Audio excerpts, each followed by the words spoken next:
Hello internet and welcome back to the most inquisitive channel on YouTube, Life's Biggest Questions, the place where we stick on those oversized headphones, ping the satellite and scour the universe for alien chatter before we awkwardly realise that's just not how wavelength works. What's going on guys? As per usual, I'll be your disembodied voice, Jack Finch, as we peel back the layers of over a century worth of science fiction, speculate on who'd have the better volleyball team, and curiously ask the question, what if we discovered humans on Mars? Roll the clip. Who's gonna stop them mountains into fine Martian dust? The rains fall hard on Olympus Mons. Who are we? I can't hear you! Who are we? Now, doesn't that clip just get you absolutely pumped to be a Martian? I mean, sorry, what am I talking about? Of course my loyalty is to Earth. Forget I said anything, sorry. Anyway, before we jump into that steaming pile of interplanetary patriotism, you know the drill by now, folks. If you're a fan of this video, Mars, spaceflight, Earth, or just LBQ in general, then hit that thumbs up button and be sure to ding that subscribe bell to stay up to date with our latest and greatest questioning uploads. On with the show. Now, forgive me because there is going to be a lot of speculation in this video, but curiously enough, a lot of that speculation is actually based in some pretty hardcore theoretical science. Did you know that NASA already has a protocol in place to protect Mars and other solar system bodies from Earth's contamination, and vice versa? Theoretically speaking, we're already prepared for some kind of discovery.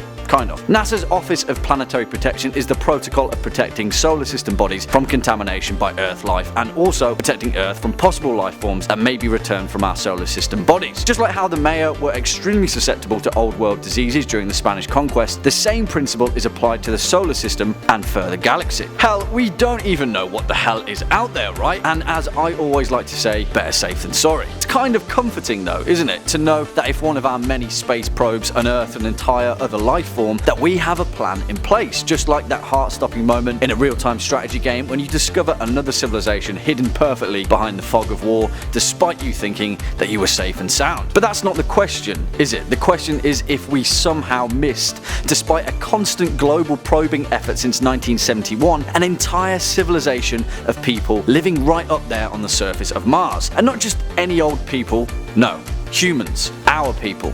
At the least, it would be a landmark event for the human race as we know it, and at the very, very least, our shared existence would never be the same again. There are quite a few models throughout science fiction that can shed an insight into this event, and more importantly, Earth's reaction to this hypothetical Martian scenario. Probably one of the most well-rounded examples is The Expanse, a series of science fiction novels by authors Daniel Abraham and Ty Frank, which have gone on to spawn 4 television series by the Sci-Fi Network.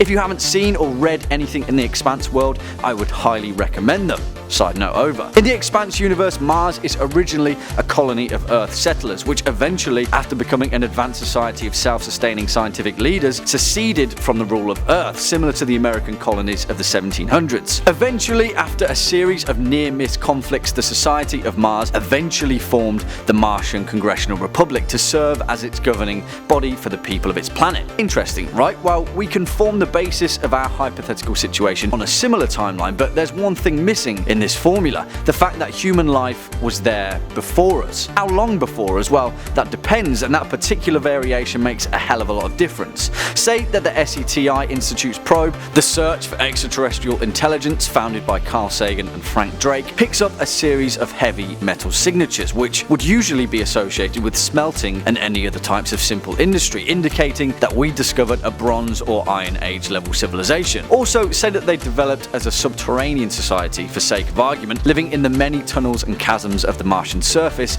evading detection this whole time. I'd just like to segue this point with the fact that the chances of an alien civilization developing so closely to our own planet would be extremely unlikely, and the odds of that civilization being within 2,000 to 3,000 years of our own advancement are astronomical. But hey, don't you worry about that. For Earth, this would pose an ethical dilemma our civilization has never faced before, but like always, science fiction has got us covered, with the hallmark of the entire genre, Star Trek, and more specifically, the Prime Directive.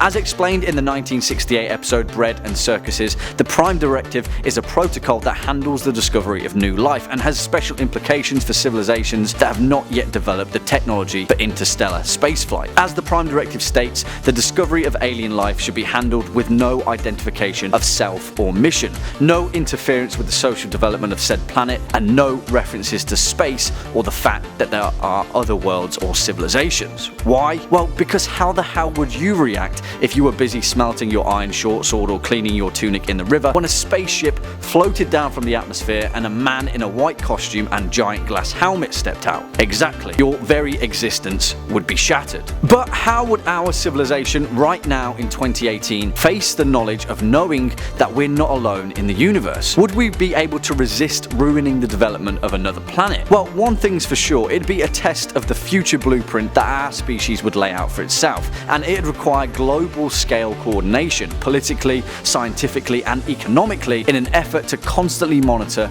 the well-being of another life form. Maybe it'd be the one thing we'd need to finally get along.